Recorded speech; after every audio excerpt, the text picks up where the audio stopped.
గడిచిన 4-5 రోజులుగా ఆంధ్రప్రదేశ్ రాష్ట్రంలో పరిస్థితులు చూస్తుంటే నారా చంద్రబాబు నాయుడు గారు ఆదేశాలు ఇస్తాడు. లోకేష్ నాయుడు అలాగే ఈ రాష్ట్ర డీజీపీ, ఇంటెలిజెన్స్ డీజీపీ, అలాగే లా అండ్ ఆర్డర్ డీజీపీ ఈ ముగ్గురు కలిసి దాన్ని నిర్భయంగా నిర్లజ్జగా అమలు చేయటం. ఎంత అంటే గడిచిన 3 రోజుల క్రితం ఆలయంలోకి అర్చనకి వెళ్ళినటువంటి విడుదల రజనీ అనే ఆవిడ, ఒక మాజీ మంత్రి, ఆవిడ గుళ్ళోకి వెళ్ళి పూజ చేసి బయటకు వస్తే రౌడీ ముక్కలు ఆవిడ కారుని అడ్డగించి అవమానకరంగా ఆవిడని తిడుతూ కారును బాదుతూ ఆవిడ మీద దాడి చేసినటువంటి పరిస్థితి చూస్తే చుట్టూ ఉన్నటువంటి పోలీసులు, అంటే నిరోధించాల్సినటువంటి పోలీసులు, కట్టడి చేయాల్సినటువంటి పోలీసుల వ్యవస్థ ఎవరి ఆదేశాల మేరకు ప్రేక్షక పాత్ర పోషిస్తూ ఆ వచ్చిన రౌడీ ముక్కలను కాపలా కాయటం. అలాగే నిన్న అంబటి రాంబాబు గారు గుడిలోకి వెళ్ళి స్వామివారికి అర్చన చేయించి పూజలు చేయించి వస్తుంటే దారి కాచి దారిలో దాడులు చేయటం, అసభ్యంగా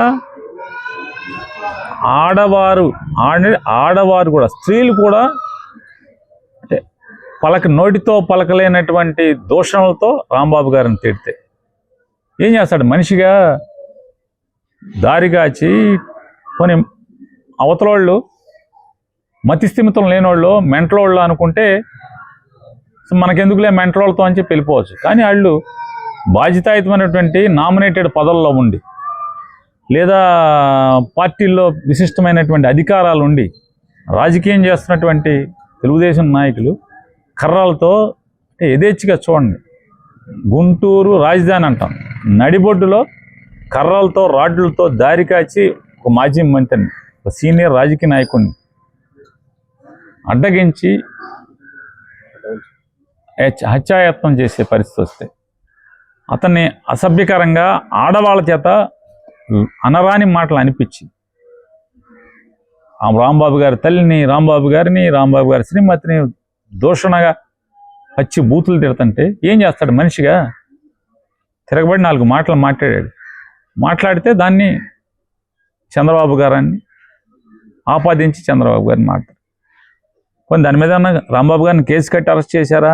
అదేం లేకపోగా పైనుంచి ఆదేశాలు అందుకున్నటువంటి గుంటూరు జిల్లాలో ఉన్నటువంటి తెలుగుదేశం కార్యకర్తలు అందరూ కూడా మొత్తం విచ్చలవిడిగా పోలీసుల్ని అండగా పెట్టుకుని ఆయన ఇంటి మీద, ఆఫీస్ మీద విధ్వంసం సృష్టించారు. ఆటవిక మోకల్లాగా ప్రవర్తించారు.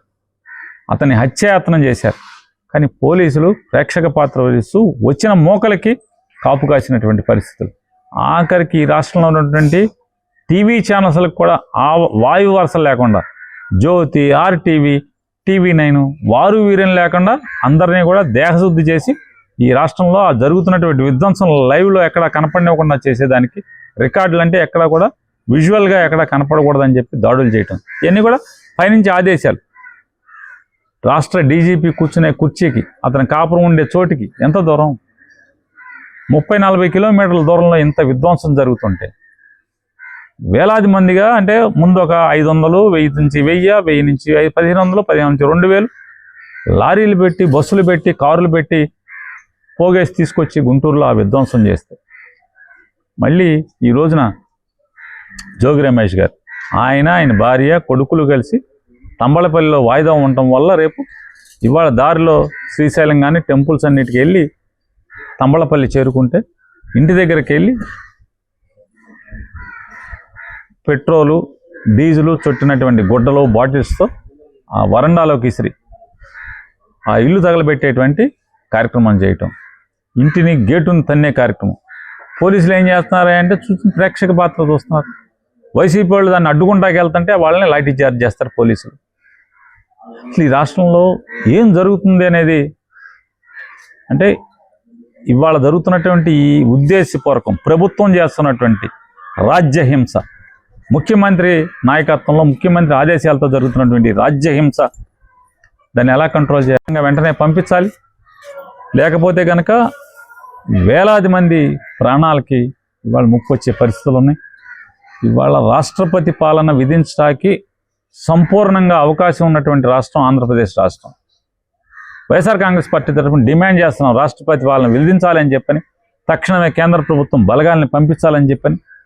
ఇవాళ లోకేష్ అలాగే చంద్రబాబు నాయుడు గారు వీరిద్దరి యొక్క తప్పుడు పరిపాలనతో ఇవాళ వైఎస్ఆర్ కాంగ్రెస్ పార్టీ నుంచి ఎవరెవరైతే ప్రశ్నిస్తున్నారో, ఎవరెవరైతే గట్టిగా ఈ ప్రభుత్వాన్ని నిలదీస్తున్నటువంటి వారిని, ప్రశ్నించినటువంటి వారిని ప్రతి ఒక్కరిని కూడా ఈ రకమైన ఆటవిక దాడులు చేస్తూ, ఇల్లు ధ్వంసం చేస్తూ, దహనాలు చేస్తూ, పోలీసులను అడ్డంగా పెట్టుకుని, పోలీసుల సమక్షంలో పెట్టుకుని ఇవాళ ఏమనాలి? ఇవాళ పోలీసు వ్యవస్థ కింద ఎవరిని అడిగినా కూడా ఏం చేయము సార్, పైనుంచి ఈ దుర్మార్గం ఏం కూడా సత్సనం ఏం చేస్తాం, ఉద్యోగాన్ని వదులుకోలేం. కానిస్టేబుల్స్ దగ్గర నుంచి సబ్ ఇన్స్పెక్టర్స్ దగ్గర నుంచి సిఐల వరకు అందరూ కూడా, డిఎస్పీల దగ్గర నుంచి ప్రతి ఒక్కరు కూడా పైనుంచి ఆదేశాలు ఉంటున్నాయి, నోరు మూసుకోండి చూడండి అని చెప్పి పైనుంచి ఆదేశాలు ఉంటున్నాయి వాళ్ళు చెప్తున్నారు. పోలీసుల్ని ఇంత నిర్వీర్యం చేస్తున్నటువంటి ఈ రాష్ట్ర డీజీపీ గారు, ఇంటెలిజెన్స్ డీజీపీ గారు, ఇది కరెక్టా? మీరు ప్రమాణం చేసి ఉద్యోగం తీసుకున్నారు, ఈ ప్రమాణాలు గాలికి వదిలేశారా అని అడుగుతున్నాం, ప్రశ్నిస్తున్నాం. మీరు ఏదైతే ఉద్యోగం తీసుకునే రోజు ఐపీఎస్ పాస్ అయ్యి ట్రైనింగ్ అయిన తర్వాత ఏ ప్రమాణాలు అయితే చేశారో ఆ ప్రమాణాలని ఎక్కడ పెట్టారని అడుగుతున్నాం. చివరికి ఎట్లా అంటే ప్రజలందరి కళ్ళకి మీరు వేసుకున్న కాకి యూనిఫామ్ కూడా పసుపచ్చగా కనపడే పరిస్థితిలో మీరు డీజీపీ గారు, ఇంటెలిజెన్స్ డీజీపీ గారికి ఎట్లా యూనిఫామ్ ఉండదు అనుకోండి. ప్రజలు మాట్లాడుకునేటువంటి పల్చనగా మాట్లాడుకునేటువంటి రీతిలో మీరు వ్యవహరించటం, ఈ రాష్ట్రాన్ని అంటే మీరు కాపాడాల్సినటువంటి మీరే భక్షకులుగా మారి రాక్షసులకు తోడుగా మీరు వంత పాడుతుంటే ఏం చేయాలి? అందుకే డిమాండ్ చేస్తున్నాం, రాష్ట్రపతి పాలన విధించాలి, తక్షణమే కేంద్ర ప్రభుత్వ బలగాల్ని ఆంధ్రప్రదేశ్ రాష్ట్రానికి పంపాలని చెప్పని మేము మోడీ గారిని అట్లా కేంద్ర ప్రభుత్వాన్ని కూడా డిమాండ్ చేస్తున్నాం.